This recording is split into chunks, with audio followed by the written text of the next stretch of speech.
Today, I'm Alexis Rogers. Indianapolis is the focus of headlines all across the country and around the world right now. The FedEx facility near the Indianapolis International Airport is the site of the latest mass shooting to rock the U.S.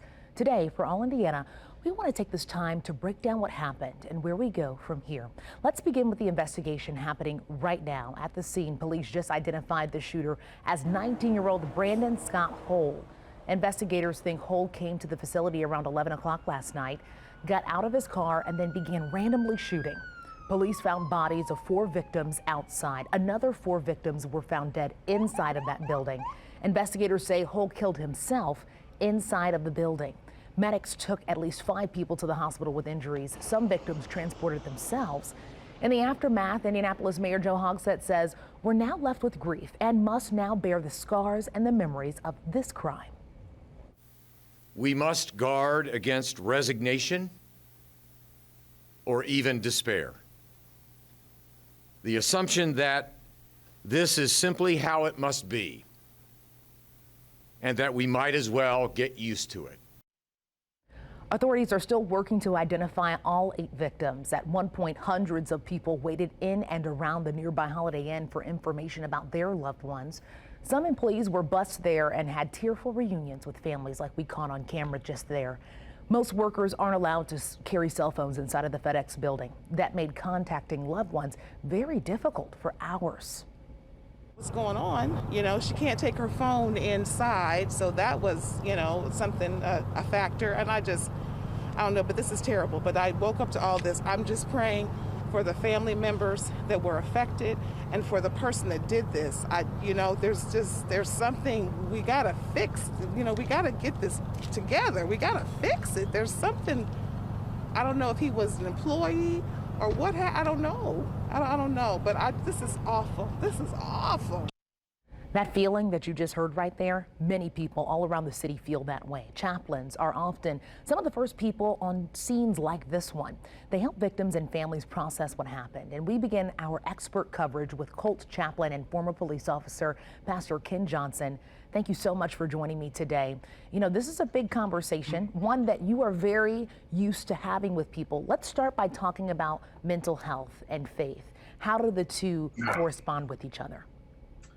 Well, I tell you, I'm devastated, and my sentiments go out to the families and all the victims, even the perpetrator's family, also part of this, and to the part of mental health and how we respond. Wow, knowing that all things work for the good, even when they're told so bad, and hurt people, and all of us are hurting in some kind of way. I know I said this with you this morning of how we just have to embrace all the pain that everybody has and try to love them in spite of it, in the midst of it, and because of it. And there's no sense sometimes of madness until you get on the other side of it and find out the reason why. I think about Coach Dungy's as I was serving as chaplain.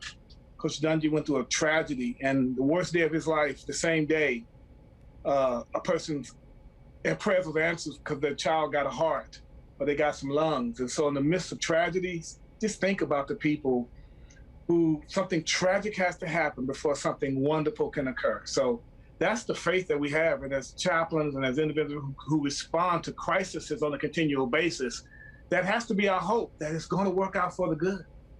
That's an amazing perspective to have. And earlier today, we were able to hear from many different local officials. Specifically, we heard from the Chief Deputy Coroner of Marion County. And she said specifically that they hadn't been able to get onto the building just yet, but the first people they wanted to check in with to be able to help them with the identification process was chaplains. And so I think that that's a perfect question to pose to you, is walk us through what happens when they have to meet chaplains like yourself in situations like this. How do those conversations go with investigators as well as people who are impacted? Basically, it's so dark right now that we try to create a sense of light and hope. And we hope that faith does that. And with that said, we are that part of the comfort that goes in the midst of the tragedies to try to find some light of hope for the people who have been devastated by what they're going through. And so we represent, I would hope, a fatherly spirit of protection, a warmth, a sense of connection with something higher than ourselves when things beneath us seem to be so out of control. And so I hope we represent faith, even in our humanity as chaplains, we're just humans. And as a football chaplain versus a police chaplain, two different roles because you respond to two different sets of crises, but pain is real. So in that level, you are not only there to really minister to the police officer who have to respond, the first responders who show up in the midst of that insanity that they consistently go through. How do you keep finding the light and the positivity in those situations? And Pastor Ken, that's amazing perspective